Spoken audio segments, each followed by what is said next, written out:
On today's show, we now interview a lawyer and a man who is the founder of Richie Litigation, Mr. Darren Richie. On today's show, Darren Richie shares with us how he started his successful Hollywood elite and entertainment law firm, how to tap into that fire of desire that is required to both succeed and lead. I ask you, have you lost the fire? Do you need to reignite that fire? If you do, then this show may just be the solution that you've been seeking, the answer that you've been looking for. This show may just be the thing that reignites the fire of desire that is required to move from where you are to where you want to be. Some shows don't need a celebrity narrator to introduce the show, but this show does. 2 men, 8 kids, co-created by 2 different women, 13 multi-million-dollar businesses. Ladies and gentlemen, welcome to the ThriveTime Show. Now, 3, 2, 1, here we go! Started from the bottom, now we here. Started from the bottom, and we'll show you how to get here. Started from the bottom, now we here. Started from the bottom, now we here. Started from the bottom, now we here. Started from the bottom. Yes, yes, yes, and yes. Thrive Nation, on today's show, we are interviewing the man, the myth, and the legend, Darren Richie. Welcome on to the ThriveTime Show. How are you? I'm doing very well, thank you. How are you? Well, I'm honored to talk to you because you are known by many as being an attorney that's helping out a lot of Hollywood entertainment's elite personalities. But could you share with the listeners out there a little bit about what you do for the people out there that maybe are familiar with what you do, but they aren't familiar with you? Sure, absolutely. Well, I own a law firm here in downtown Los Angeles, which represents our headquarters. And we also have another location out in Santa Ana. Primarily from soup to nuts, I handle the criminal practice. Serious, violent, felonious, state and federal crimes. But my firm also consists of a civil side where we deal with personal injury, employment cases, and contract breach, as well as entertainment law. I have 6 attorneys total. I'm the head of the firm, and I have one other person who assists me on the criminal but doesn't make court appearances, and everybody else handles the civil side. And we run a docket of close to 250 to 300 cases on any given day. So you're, I would have to say, you're a busy guy, busy man. And I'm just listing off some of the people that you've been involved with, working with. There was, unfortunately, a rash of these celebrity burglaries that occurred where thieves broke in and actually stole millions of dollars of stuff from Rihanna, from LeBron James. Could you tell us how you got involved with those cases and what your role was, your firm's role? Sure, absolutely. So that's on the criminal side of our firm, and it's an ongoing case. So without revealing too many details, we always like to use the word alleged here at our firm. And the individual that we represent has been alleged to have been involved in a ring that went Los Angeles and Orange County. And essentially what they would do is they would take a look at a star's schedule or an athlete's schedule as alleged and realize that the home might be empty and therefore vulnerable. And it's been alleged that there were robberies and burglaries committed therein. So we represent one of the main defendants in the case. It's a large conspiracy case, and it's just getting started. So how did you even get involved in this kind of legal representation? I mean, take us back to where you started. Where did you start? What was it like growing up for you as a kid? I mean, did you always want to be an attorney, or what was life like growing up as a kid? Absolutely. Besides the first grade lesson where it says, what do you want to be when you grow up? And every boy writes, I want to be a baseball player. Other than that, I knew I wanted to be an attorney. And from as long as I can remember, maybe that's 3-4 years old. Certainly when you take a look at society and you see the courtroom dramas on TV, I don't want to age myself, but I was probably just, coming into age when LA Law was around and then Law and Order and all that kind of stuff. You get really excited. And that's what happened with me. And so I always knew I wanted to be a lawyer. I was actually involved with moot trial and mock trial competitions on a state level in Texas. and was able to do very well. And I started those when I was 10, 12, 14 years old, even went to the Capitol and won the entire state competition. And then when I went to college, which was in New York University, I did debate and moot and mock trial. And then after that, I went to get a graduate degree in public policy from the Harris School of Public Policy at University of Chicago, which is a lot of logic games and if P then Q war game, very similar to John F. Kennedy's School of Government at Harvard. And then after that, I went to University of Houston and graduated law school. How long were you in New school? York University. Yeah, go ahead. How long were you in school? I guess it was probably because I double majored and double minored. I think I did 5 years undergrad. I did 2 at graduate, so that's 7, and another, which was a 3-year, about 10 years of school after high school. Wow. So you paid your dues. How did you go get your first 10 clients?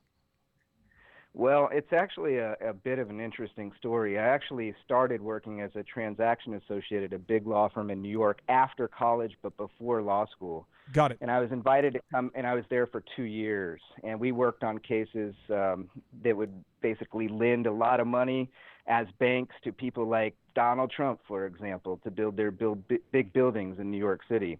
And so the culture there was, hard work, grinding it out, and people were staying overnight to get work done. And while it was super exciting and the experience was invaluable, I didn't want to practice that kind of law. I'd rather be the business guy that ended up calling the lawyers that were having the lawyers work on vacations and personal time off. So as it turned out, once I graduated law school, I decided not to go and work for that same law firm where I had an opportunity to return as a first-year associate after having worked there for 2 years prior to graduating law school. And I decided to cut my teeth in business for a while to learn what it was like to work for somebody else. I come from a family of entrepreneurs, and nobody in my family has worked for somebody else. They've all worked for themselves, which obviously doesn't mean that everyone is successful. That means there's some hard times and some lean times. But I went to go work for other people, and I went into the automotive industry for a little while. But I graduated law school in 2003. And then when I got myself to a place where I was financially secure enough to start my own law firm and do it on my own instead of working for someone else, I did. And some of the first few clients that came my way were a mix of luck and a mix of great advertising and marketing and great word of mouth. And from those clients, it just started to spiral north. And I got a ton of clients on referrals, one after another. And I think we literally went from one client to like 50 in a matter of maybe 4 months. Darren, what kind of advertising did you do? Did you do billboards? Did you do mailers? Did you do? This is 2003, right? 2004. So did you do a lot of? I graduated in 2003 from law school. Okay. Then I opened my firm at the end of 2016, and then really moved into this facility in downtown in 2017. And we used everything that was available for us, which included social media, but also, of course, search engine optimization and search engine marketing, which worked very well. But that only works to get you that first fish on the hook. That's right. You've got to do the rest. Yeah, you got to do the rest. Hey, I want it real quick. This is powerful. Somebody out there, we have about 500,000 listeners out there, and there's somebody out there that needs to write that down. I'm gonna cue up the sound effect that I had this sound effect captured just for you here, Richie. So let me cue it up here, Mr. Darren Richie. Here we go. Okay, someone needs to write this down real quick, okay? This is powerful. You said search engine essentially just gets you the fish on the line, the golden, my partner calls it the golden look. But once you get that initial customer, you have to wow them every time. That's right, yes. And you've got to make their experience one they won't forget and one that they want to talk about. And I could share with you a quick example. Yeah, do it.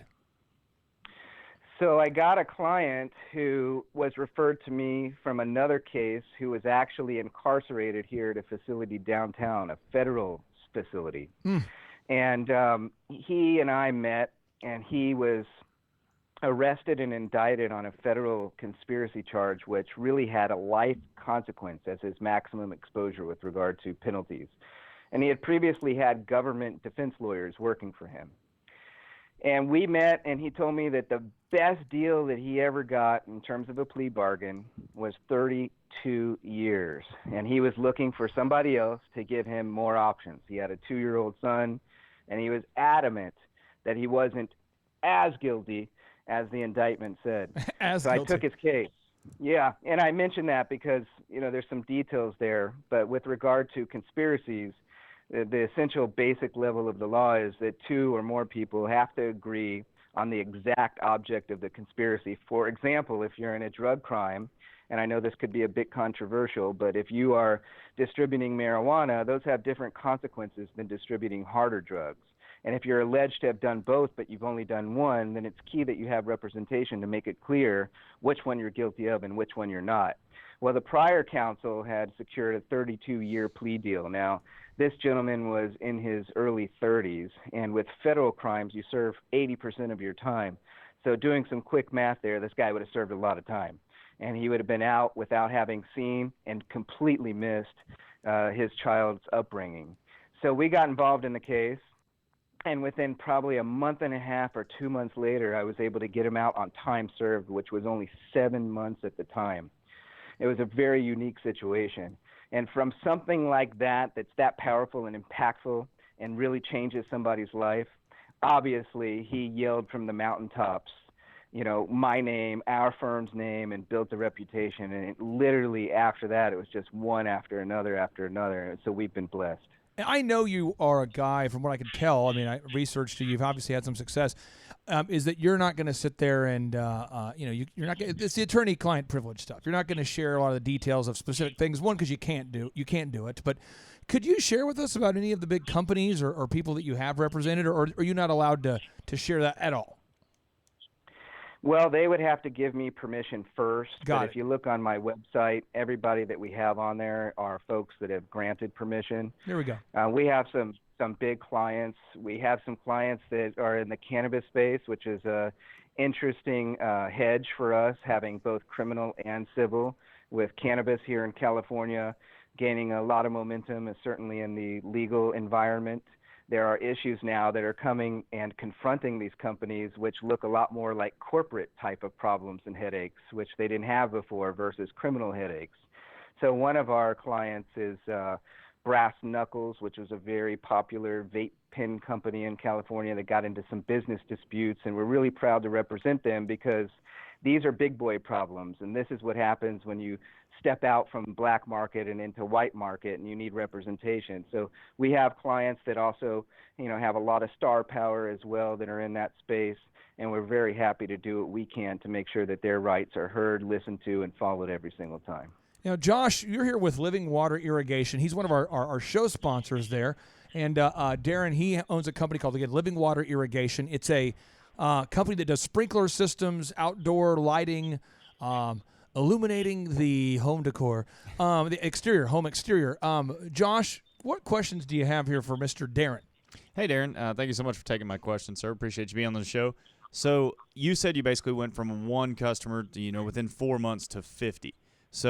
Or one client, excuse me. So for those of us out there, there's a lot of business owners obviously listening to this, and entrepreneurs who have achieved some level of lead generation and have gotten a bunch of clients in. How did you handle that massive, monumental growth? Oh, yeah. Well, not always well, I'll tell you that. Awesome. In order to grow that way, you've got to make sure that your infrastructure can sustain, and that means hiring people. And hiring people is one of the hardest things you can possibly do, whether it's my experience from the beginning of 2004 all the way now through running this law firm. You can never get that right. And I think if you were 51% right on a hiring decision, then you're beating the odds. And so we've had to have the ability to make sure that we would hire as slowly that we could and fire as quickly as we could when we could see that needs weren't being met, both my clients' needs and myself. But with that means that we were able to adapt, change, and we were not going to accept mediocrity. So after some turbulent time trying to grow, because that is growth that is almost unsustainable, and then it continued to grow thereafter. But after we were able to establish some stability, we were able to grow competently and sustainably. But it really took honing in on exactly what it was that I was missing with the personnel that I'd hired, and making sure that I could do my best not to repeat those mistakes going forward. That's awesome. I think some of our listeners out there are looking to guys like you for advice, to men and women like you for advice and wisdom, kind of that wisdom you can't gain unless you've actually been through it. Unless you've been up to the top of the mountain, it's hard maybe to point out the path. If you were going to go back and just kind of leave kind of like a manifesto or a notepad that said your daily planning session should look like this, what are some of the daily habits that you do on a daily basis that you believe that have allowed you to achieve success? Or I guess maybe a better way to ask that is, how do you organize the first 4 hours of every day? Well, it's funny that you ask, because even though we have all of this technology, I still use pen to paper, and I have a task list for myself. Of course, I have Microsoft Outlook calendar that's got everywhere I need to be and all the people I need to talk to and everything I need to be that needs to be accomplished for the day, but that's very task-oriented business. With regard to goals, I set those for myself every day, and then I check myself every day. And this is not hyperbole. I really do it. But I don't have a ton of goals. I just have 1 to 4 goals per day to accomplish, and I don't make them monumental. I don't make them world-changing. I make them achievable. And as I achieve them, I go on to the next one. Again, to age myself, I started in the day of like Pac-Man. So you go and you grab some, you eat some, you move on. You grab some, eat some, and move on. I think you got to do it one bite at a time. And for me, that works very well, because if I set myself up for huge monumental goals, I'm also setting myself up for a lot of disappointment. I will tell you it's extremely rewarding, though, as you're making your way through the day. And if you've only set yourself up 2 great things to do, but not unattainable things to do, and you've accomplished one of them, you're 50% of the way there. And that motivates you and propels you to the rest of the day. And what he is referring to there, Thrive Nation, we talk about a lot on this show. We call them SMART goals: specific, measurable, actionable, realistic, and time sensitive. Specific, measurable, actionable, realistic, and time sensitive.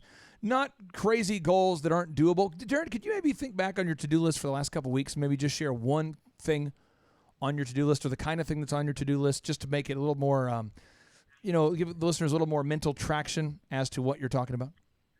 I mean, I'll just show you how easy it is. I have 3 children, 3 boys, 5, 3, and 2 weeks old. And with how busy that I am, there are huge tendencies to forget what's going on at home and to check in with your wife and to connect with your household. And while it might seem, that we're on a business call, obviously a lot of people are supported in their private life, and that propels them to success in their public or business life. And that's the same for me. So, for example, I'll have something on there that tells me that I need to check in with my wife, and not just say, how are you doing or what are you doing, but ask like a really impactful question and then listen to the answer, such as, how are you feeling today? And when she describes an experience, I have a reminder to say, how did that make you feel? Rather than just listening to it saying, okay, I'll call you back later. Because people, I think, can really understand whether you're paying attention to them or you're not. And so I have something like that on my list over the last 2 weeks, and it's worked really well. I've come home to a very happy family, happy wife, and happy life. The other thing that I've had on my list is that we open an office in Orange County. That you'll find when you get very busy that you kind of hunker down where you're comfortable, you hunker down where you started, you hunker down where most of your appointments and daily routines are. And so I had to remind myself to get out to Orange County and mix with those folks in the community and intermingle with the associates that I've placed there. And it's not just, hey, at 2 o'clock I got to be somewhere. But I remind myself to get there, and then when I get there, I actually have another reminder to set myself up with what I'm going to do when I get there to make sure my time is spent most impactfully. This is really, really good, specific stuff. This is what our listeners love. You're a reader. I know you had to read a lot of books during your 10 years of formal education, and you read all the time now. You're a guy who believes in ongoing education. What is a book or a couple of books that you'd recommend for all of our listeners where you say, hey, if you are an entrepreneur and you want to take your career to the next level or your business to the next level, this is a book you have to read? Well, I'm sure you're all familiar with everything that happened with Osama bin Laden. That name sounds familiar, right? Yeah. And so there was a book called No Easy Day that I read, and it was about one of those Navy SEALs. I think it was Mark Owen or something, if I remember correctly. And he's describing, the task of going and trying to achieve something so great, but in circumstances that are so hard. But he didn't just talk about the beginning game and the end game. He talked about everything that was in between. And he also talked about just the mentality of being in one of those special units and how hard it is and challenging it is, where every minute you're facing a challenge so difficult that all you want to do is take the path of least resistance and quit. But he never did, and they never do. And that system doesn't allow you to do it. So I feel that's very much a parallel to any business life, where you face challenges every day. There's big ups, big downs, and many times you're confronted with major challenges that make you just want to give up. That happens to me daily. And we can go, this morning, I lost a motion to dismiss on a criminal case.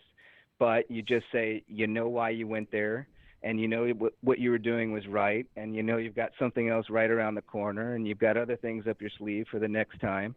And you put your bootstraps up and you move on and forge forward, and you always start moving forward and you never look back.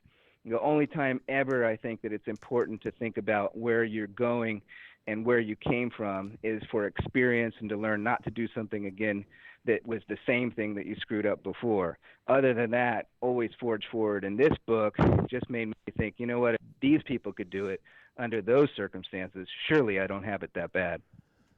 Wow. That you, my friend, I can see why you're successful here. I have two final questions for you. The first one would be this. Idiosyncrasies. Steve Jobs wore the same thing every day. President Obama started to wear the same thing every day, same style every day. The idiosyncrasies. Seth Godin turns down most speaking events. Tim Ferriss is known for his idiosyncrasies. Do you have an idiosyncrasy / superpower that you believe that has allowed you to achieve big success? Something that you do. Some people I know eat the same meal literally every single day. Some people never leave their building. Some people have a super calendar. So what is your move? You have a move? My grandmother was very close to me, and she, was an integral part of raising me. And in my briefcase, I keep 2 pebbles that are kind of over her gravesite. And she died, I think, probably in 1994, I believe. And I've had these with me ever since. And I don't leave home without it. So it might not be as exciting as, this certain breakfast and a certain order every morning, but definitely it's, very emotional for me and a bit superstitious. And days when I'm having rough days, I'm thinking, oh my God, did I forget them? But they're always in my briefcase. I have them all the time. And also on another note, I switched from ties to bow ties recently. Oh. And I feel like that's brought me a lot of success. So I probably won't go back to ties anytime soon. And maybe that's on the lines of also what you were asking. Well, I know if you go to RichieLitigation.com, you click on Meet the Team, you're going to see a beautiful man right there. Let me introduce you to that man. That beautiful man is Darren M. Richie right there. He's the president. He's the chairman, founder of Richie Litigation. You can see his photo right there. I mean, you have a great looking team, but you right there. Are you drinking fish oil? Are you drinking a lot of protein? Are you gluten free? What are you doing? I don't smoke and I don't drink often, but on Sunday nights, I certainly can indulge in some vodka and tequila as a nightcap. But you know what? Thank you so much for those compliments. I do take vitamins every day. I think it might include a dose of fish oil, but I try to eat as best as I can. No. I'm prone to Texas barbecue, just like everybody else who's been raised in Texas, but here and there only as a very short order. Otherwise, I try to look after myself because I know that I want to sustain. I want to sustain for my young children. I want to sustain for my firm. I've seen 2 types of older individuals who do the same work that I do. One guy was 75 and comes in and, unfortunately for him, didn't look that healthy, very hunched back. And I've seen another guy who's actually a Superior Court judge here in Los Angeles in downtown. And he's over 75 years old right now, and he looks like he could go another 10 years. I want to be that guy. So I'm conscious every single day of what it takes to achieve that. Okay, final question for you. You have the floor. We let you have the ear of the listeners. About 500,000 folks this month will listen to the podcast. What is the ask that you would have for our listeners, or what is maybe the action step you would encourage them to take? Maybe a website to go to, something to download, something to read. What's the one thing you would encourage our listeners to do? Well, before I go into something tangible like that, I do just want to go into this emotional world, which is that we all talk about successful entrepreneurs having some hunger in their past. But I really motivate all of your listeners right now to tap into that. Do you want success just because you see it out there and it looks sexy? Or do you want success for some other reason, for example, being able to survive, for example, being able to provide, for example, being able to prove everybody else wrong, for example, being able to be the number one guy and not the number two guy, for knowing that you can accomplish great things in this world and nobody can doubt you? Those are some of the things that I think people should hone in on. And I've had those experiences in my life, and there were times when I actually really found my hunger. And obviously, for a lot of people, that comes when they don't have a lot of money and they need to do whatever is necessary to make sure that they can be successful in the long run. But for something tangible to look forward to, you can always follow us on Darren M. Richie _ESQ on Instagram. I'm not a prolific Instagrammer, although a lot of my clients tag me from time to time. You will see my family and you'll see some of the firm. And you can obviously go to our website, and we are a very friendly and intimate staff. So if you give us a call, we don't charge for any consultations or whatnot with regard to any personal injury cases, contingency cases, employment cases. We'll take you in as family and we'll talk to you as family. So if you have anything that you want to talk to me about, even if it only regards what you're hearing today on this podcast, call me. We'll set up a time. We can talk. What's the best phone number to call your firm at? 213-265-7888. And the web address, again, one more time there, Thrive Nation, is Richie Litigation. That's RICHIE. That's RichieLitigation.com. Again, Darren, I appreciate you so much for being on the show, my friend. Be safe, and I appreciate your knowledge bombs. You absolutely blew my mind. Great talking to you guys. Thanks. Hey, take care. And now, without any further ado,